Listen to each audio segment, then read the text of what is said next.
नमस्कार, आप लोगों का द बिहार प्लस पर स्वागत है। देखिए, दुश्मन का दुश्मन दोस्त होता है और चिराग पासवान को इंडिया अलायंस से बड़ा ऑफर मिला है।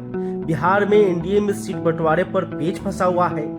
इस बीच प्रधानमंत्री नरेंद्र मोदी के हनुमान कहे जाने वाले लोक जनशक्ति पार्टी रामविलास के अध्यक्ष और जमुई से सांसद चिराग पासवान को इंडिया अलायंस से बड़ा ऑफर मिला है।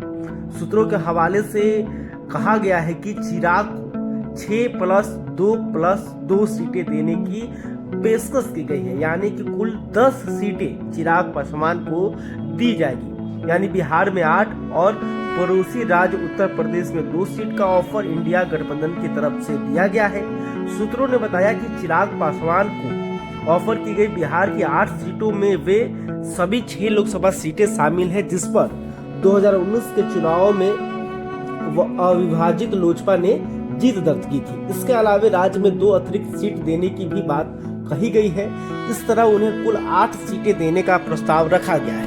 इंडिया गठबंधन की तरफ से दिया गया ऑफर चिराग पासवान के लिए बेहद लुभावना है, क्योंकि भाजपा की अगुवाई वाली एनडीए में उन्हें सिर्फ वही 6 सीटें दी जा रही है जो 2019 में पार्टी ने जीती थी। इनमें से 5 सीटों पर उनके चाचा पशुपति कुमार पारस के धरे वाली राष्ट्रीय लोक जनशक्ति पार्टी के कब्जे में है, जिनसे उनका 36 का आंकड़ा है।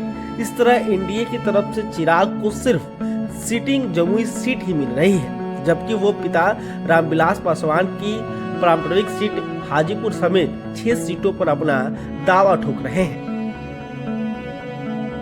बता दें कि रामविलास पासवान के निधन के बाद 2021 में पार्टी विभाजित हो गई थी। उनके चाचा पशुपति कुमार पारस ने 5 सांसदों के साथ विद्रोह करते हुए पार्टी पर कब्जा कर लिया था। इस विद्रोह के कुछ दिनों के बाद ही पारस को केंद्र सरकार में मंत्री बनाए जाने पर चिराग पासवान ने बिहार के मुख्यमंत्री और जदयू नेता नीतीश कुमार पर हमला बोला था। हालांकि उन्होंने भाजपा और पीएम नरेंद्र मोदी पर निशाना साधने से परहेज किया था। चिराग पासवान खुद को मोदी का हनुमान कहते रहे हैं, जबकि 2020 के विधानसभा चुनावों से नीतीश कुमार के घोर विरोधी रहे हैं।